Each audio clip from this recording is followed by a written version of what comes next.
नमस्कार, जनवार्तामध्ये आपल्या सगळ्यांचं स्वागत। सर्वप्रथम पाहूया ठळक बातम्या।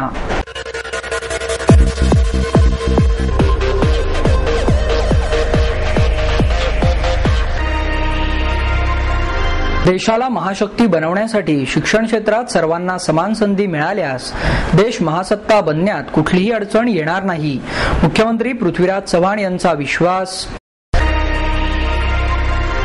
शाहीर हिंगे लोककला प्रबोधिनी आणि 11 विविध गणेशोत्सव मंडळांच्या वतीने आपली दहीहंडी या अनोख्या कार्यक्रमाचे आयोजन। दगडखाण असंघटित कामगार विकास परिषदेच्या वतीने भ्रष्टाचार विरोधी हंडी फोडो निदर्शनं। कविता ही मशालीसारखी असून आयुष्य सुकर करते, ज्येष्ठ कवयित्री हेमा लेले यांचं मत। आणि करज आणि हव्यास यातील फरक ज्यांना कळाला त्यांना आयुष्य उलगडते, सिम्बॉयसिसचे कुलगुरू डॉक्टर श्याम मुजुमदार यांचं मत। देशाला महाशक्ती बनवण्यासाठी शिक्षण क्षेत्रात सर्वांना समान संधी मिळाल्यास देश महासत्ता बनण्यात कोणतीही अडचण येणार नाही, असा विश्वास मुख्यमंत्री पृथ्वीराज चव्हाण यांनी व्यक्त केला। पुणे महानगरपालिकेच्या वतीने सुरू करण्यात आलेल्या Rajiv Gandhi academy of e learning या शाळेचे उद्घाटन मुख्यमंत्री चव्हाण यांच्या हस्ते करण्यात आले। यावेळी उपमुख्यमंत्री अजित पवार, महापौर मोहनसिंग राजपाल, उपमहापौर प्रसन्न जगताप, विरोधी पक्षनेते आबा बागुल आदी मान्यवर उपस्थित होते। यावेळी बोलताना मुख्यमंत्री म्हणाले, महापालिकेची ई लर्निंग शाळा ही देशातील पहिली शाळा असून सर्वांना याचा हेवा वाटेल अशीच आहे। अशा प्रकारच्या शाळा प्रत्येक वॉर्डात आणि गावागावात निर्माण करणे गरजेचे आहे। आपल्या देशात पुरेशी साधनसंपत्ती नाही, त्यामुळे आपल्याला साधनसंपत्तीच्या जीवावर महासत्ता बनता येणार नाही, तर आपल्याला लोकांच्या बौद्धिक क्षमतेवर महासत्ता व्हावे लागेल। त्यासाठी उत्कृष्ट शिक्षणाची संधी उपलब्ध करून द्यावी लागते। हे राजकर्त्यांपुढील मोठे आव्हान असल्याचेही मुख्यमंत्र्यांनी यावेळी सांगितले। चांगल्या गोष्टीसाठी सर्वपक्षीयांनी प्रयत्न करावेत असे आवाहन करून उपमुख्यमंत्री अजित पवार म्हणाले, महानगरपालिकेच्या सर्व शाळांमध्ये ई लर्निंग सुविधा सुरू करता आली पाहिजे। महापालिकेच्या शिक्षण मंडळाचे बजेट केवळ 2 कोटींचे आहे। शिक्षण मंडळासाठी अधिक तरतूद करावी, विद्यार्थ्यांना दर्जेदार शिक्षण देण्यासाठी स्वयंसेवी संस्थांची मदत घ्यावी, अशा सूचनाही त्यांनी यावेळी केल्या। सध्याच्या शिक्षण पद्धतीत बदल करण्याची गरज असल्याचे सांगून व्यवसायाभिमुख शिक्षण दिले जावे अशी अपेक्षाही पवार यांनी यावेळी व्यक्त केली। विरोधी पक्षनेते आबा बागुल म्हणाले, नेहरू योजनेअंतर्गत ज्याप्रमाणे विकास कामांसाठी निधी दिला जातो त्याप्रमाणे केंद्र शासनाने ई लर्निंगसाठीही निधी द्यावा अशी अपेक्षाही त्यांनी यावेळी व्यक्त केली। यावेळी महापौर मोहनसिंग राजपाल, आमदार उल्हास पवार, आयुक्त महेश पाठक यांनीही आपले मनोगत व्यक्त केले। शाळेच्या उभारणीत मोलाचा हातभार असलेल्या अधिकाऱ्यांचा आणि कर्मचाऱ्यांचा सत्कारही यावेळी करण्यात आला। शाहीर हिंगे लोककला प्रबोधिनी आणि 11 विविध गणेश मंडळांच्या वतीने आपली दहीहंडी या अनोख्या कार्यक्रमाचे आयोजन करण्यात आले। श्रावण वद्य अष्टमीस मध्यरात्री रोहिणी नक्षत्रावर मथुरेत कंसाच्या बंदीशाळेत श्रीकृष्णाचा जन्म झाला, म्हणून त्या दिवशी जन्माष्टमीचे व्रत करण्यात येते। अष्टमीच्या दिवशी उपवास करतात। कृष्ण जयंतीचा उत्सव भारतात सर्वत्र साजरा केला जातो। विशेषतः महाराष्ट्रात श्रीकृष्ण जन्माष्टमी उत्सवाच्या निमित्ताने दहीकाला करण्यात येतो। यावेळी दहीहंडी फोडत दहीकाल्याचा उत्सव साजरा करण्यात येतो। समाजातील उपेक्षित आणि वंचित अशा विशेष घटकांसाठी शाहीर हिंगे लोककला प्रबोधिनीच्या वतीने आपली दहीहंडी या कार्यक्रमाचे आयोजन अमेय सोसायटी कसबा पेठ येथे करण्यात आले। यावेळी अनाथ हिंदू महिलाश्रमातील मुलींनी मोठ्या उत्साहाने दहीहंडी फोडली आणि नृत्याचा आनंदही घेतला। या निमित्ताने पुण्यातील दीनदयाळ हॉस्पिटल येथे आईच्या दुधाची पेढी चालवणारे सहयोगी तसेच ज्या बाळांना आईचे दूध मिळत नाही त्यांना स्वतः दूध देऊन वाढवणाऱ्या मातांचा सन्मानही यावेळी करण्यात आला। यामध्ये दीनदयाळ हॉस्पिटलमधील डॉक्टर विशाखा हरिदास, डॉक्टर केतकी चौधरी या डॉक्टर मातांचा तसेच श्रिया बडे, सिली डॉमेनिक, सई शेंडे या मातांचा शाल आणि श्रमदान मारुती मंडळाच्या वतीने पौष्टिक असे बदाम काजू भेट देऊन प्राध्यापक संगीता मावळे यांच्या हस्ते सत्कार करण्यात आला। यावेळी शक्य असेल तर जास्तीत जास्त मातांनी आईच्या दुधाची पेढी येथे योगदान करावे, जेणेकरून भावी पिढी सुदृढ होईल असे आवाहनही संगीता मावळे यांनी यावेळी केले। दगडखाण असंघटित कामगार विकास परिषदेच्या वतीने भ्रष्टाचाराविरोधात हंडी फोडो निदर्शनं करण्यात आली। दगडखाण असंघटित कामगार विकास परिषदेचे अध्यक्ष ॲडव्होकेट BM रेगे यांच्या नेतृत्वाखाली फुटपाथवासी परिषद पुणे, IMP कामगार युनियन, संतुलन महिला परिषद, संतुलन विद्यार्थी परिषद, संतुलन पाषाण शाळेतील विद्यार्थी आदी संघटना, सहकारी संस्था, महिला आणि तरुण मंडळे, त्याचप्रमाणे महिला बचत गट यांच्या सहकार्याने भ्रष्टाचार विरोधी जनलोकपाल विधेयकास आणि अण्णा हजारे यांच्या उपोषणास जाहीर पाठिंबा देण्यासाठी जिल्हाधिकारी कार्यालयासमोर भ्रष्टाचार मुक्त भारत हंडी फोडो निदर्शनं करण्यात आली। या निदर्शनादरम्यान संतुलन पाषाण शाळेतील विद्यार्थिनींनी मानवी मनोरा करून भ्रष्टाचाराची हंडी फोडली। यावेळी अण्णा हजारेंच्या समर्थनार्थ आणि सरकारच्या विरोधात जोरदार घोषणाबाजीही करण्यात आली। त्याचप्रमाणे अण्णा हजारे यांच्या जनलोकपाल विधेयकास मंजुरी देण्यात यावी, भ्रष्टाचारापासून भारत मुक्त करण्यात यावा, महागाई आटोक्यात आणावी, KG ते PG पर्यंतचे शिक्षण मोफत करावे, शेतकऱ्यांची कर्जमुक्ती करण्यात यावी, बेघरांना हक्काचे घर मिळावे, बालमजुरी मुक्ततेसाठी ठोस उपाययोजना करावी, स्थलांतरित दगडखाण कामगार मुलांना निवासी शाळा उपलब्ध व्हावी, कामगारांना शोषणातून मुक्त करावे, अशा प्रकारच्या मागण्या या निदर्शनांच्या वेळी करण्यात आल्या। यावेळी आंदोलनात सहभागी होण्यासाठी दगडखाण कामगार आपल्या कुटुंबियांसमवेत मोठ्या संख्येने उपस्थित होते। राजीव गांधी यांच्या जयंतीनिमित्त काँग्रेस भवनात शालेय विद्यार्थ्यांसाठी आयोजित करण्यात आलेल्या प्रकल्प स्पर्धेला मुख्यमंत्री पृथ्वीराज चव्हाण यांनी भेट दिली। मुख्यमंत्री चव्हाण यांनी राजीव गांधी ई-लर्निंग स्कूलच्या उद्घाटन समारंभ झाल्यानंतर काँग्रेस भवनाला भेट दिली। यावेळी त्यांनी शोध प्रकल्प स्पर्धेसाठी विद्यार्थ्यांनी तयार केलेल्या प्रकल्पांची पाहणी करून त्यांच्याकडून प्रात्यक्षिकं समजावून घेतली।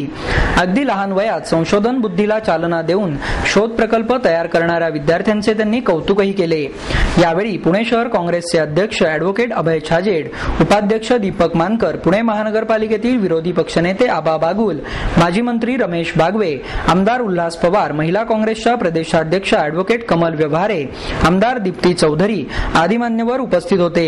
या स्पर्धेत विविध शाळेतील मुलांनी ऊर्जा बचत, पवनचक्कीवरील वीज निर्मिती, पुण्यातील वाहतूक, नदीपात्रातील पूर, मोनोरेल आदी विषयांसंबंधीचे प्रकल्प मांडले होते। स्पर्धेत सहभागी झालेल्या शाळांमधून क्रमांक काढण्यात आले आणि उपस्थित मान्यवरांच्या हस्ते त्यांचा पारितोषिक देऊन सत्कारही करण्यात आला। कविता ही मशालीसारखी असून आयुष्य सुकर करते, असं मत ज्येष्ठ कवयित्री हेमा लेले यांनी व्यक्त केलं। अंजली महागावकर लिखित शब्दार्घ्य या कविता संग्रहाचे सिग्नेट पब्लिकेशनच्या वतीने दिग्दर्शक संजय सुरकर यांच्या हस्ते प्रकाशन करण्यात आले। यावेळी किरण यज्ञोपवीत, डॉक्टर अश्विनी धोंगडे, अभिनेत्री संस्कृती बालगुडे, सिग्नेटचे ॲडव्होकेट प्रमोद आडकर आदी मान्यवर उपस्थित होते। यावेळी बोलताना लेले म्हणाल्या, कविता ही आयुष्य कसे जगावे याचे उपदेश करत नाही, पण आयुष्याची वाट उजळून टाकते, माणसाच्या वेदनाही सुंदर करते। हे काम महागावकर यांच्या कवितेने केले आहे। अशी कविता ज्यांच्या मनात येते ते खरोखरच भाग्यवान असतात, असेही त्यांनी सांगितले। यावेळी बोलताना सुरकर म्हणाले, मला कविता करता येत नाही याची मला खंत आहे।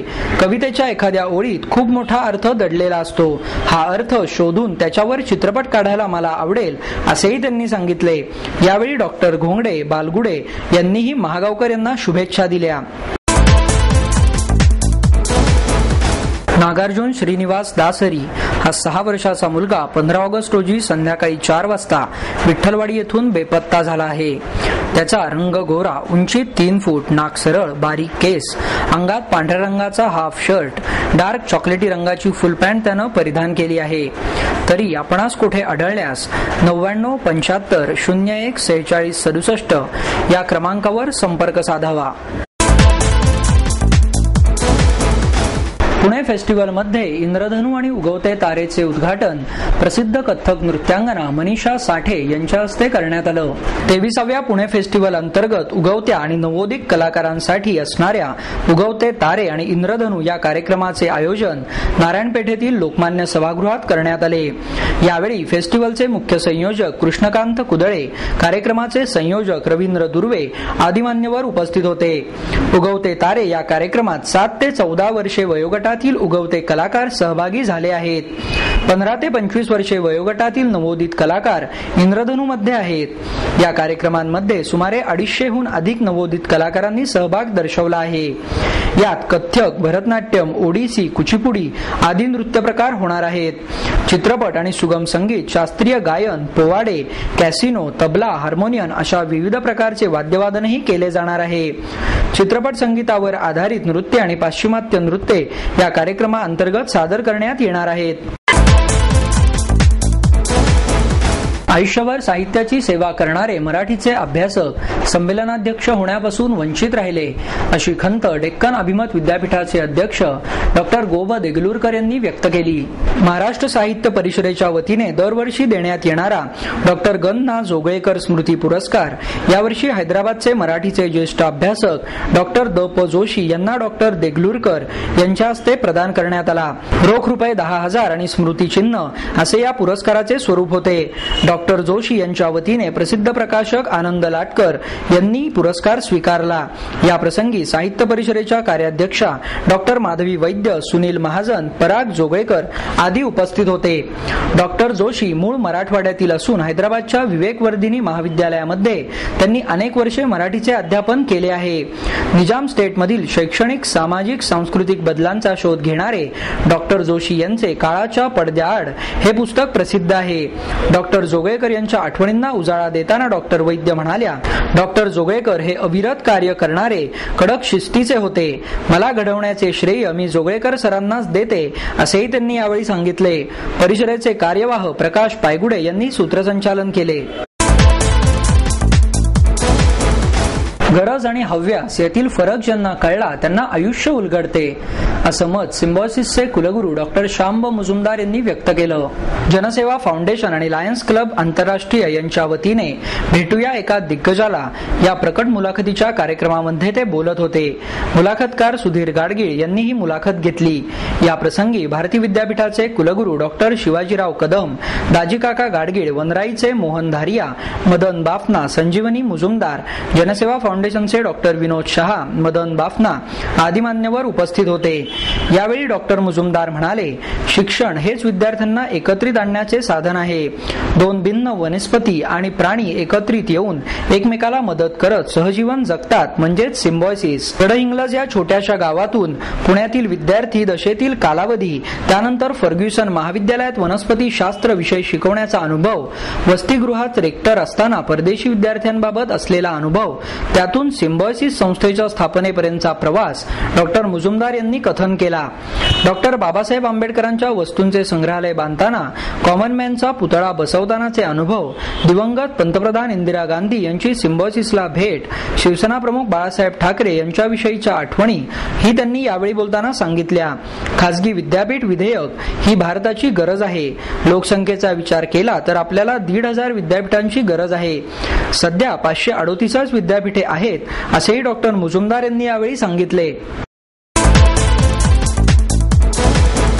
पुण्यातील संजय टकले आणि केरळमधील मुसा शेरीफने आशियाई क्रॉस कंट्री स्पर्धेत वर्चस्व मिळवले आहे. पुण्यातील संजय टकले यांनी केरळच्या मुसा शेरीफ यांच्या साथीने रेसिंगमधील क्रॉस कंट्री सारख्या नाविन्यपूर्ण आणि तेवढ्याच खडतर प्रकारात ऐतिहासिक कामगिरी केली.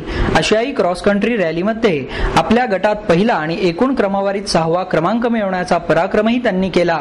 संजय आणि मुसा ही जोडी क्रॉस कंट्रीमध्ये प्रथमच सहभागी झाली.